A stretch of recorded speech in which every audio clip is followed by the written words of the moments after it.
तकरीबन 17 महीने बाद जेल से बाहर आए आम आदमी पार्टी के नेता मनीष सिसोदिया को दोबारा सरकार का हिस्सा बनने के लिए इंतजार करना पड़ सकता है। मनीष सिसोदिया को फरवरी 2023 में दिल्ली की शराब नीति के मामले में सीबीआई ने गिरफ्तार किया था।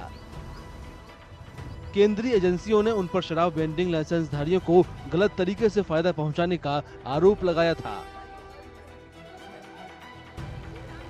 As of now, since the Delhi Chief Minister Shri Arvind Kejriwal ji is in jail, and unless and until he comes out and he moves through his secretariat a proposal to the Lieutenant Governor and asking that he wants to induct Mr. Manish Sisodia as the Minister Portfolio and Deputy Chief Minister, legally it cannot be done. There has to be the proposal by the Chief Minister's office, and that has to be circulated upon that in his place he wants to make it. But by sitting in the jail and writing a letter, that letter has no legal sanctity, and LG under Article 239 AA has a complete power to either allow or to reject it.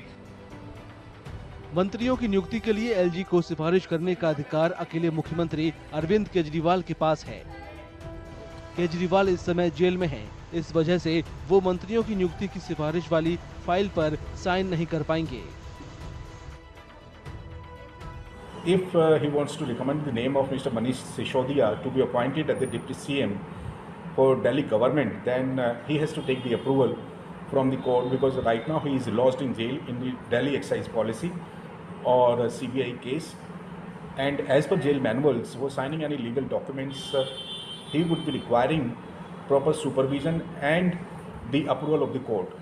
If he gets the approval of the court to sign any legal document or the legal document or the document recommending the name of any person to be appointed in his council of minister, because being duly appointed chief minister, he can act constitutionally, but certain restraints in the form of approval he has to take from the court. Jail से बाहर आने के बाद सिसोदिया के फिर से सरकार में शामिल होने पर उठ रहे सवालों के बीच दिल्ली के विधानसभा चुनाव भी केवल 6 महीने दूर रह गए हैं।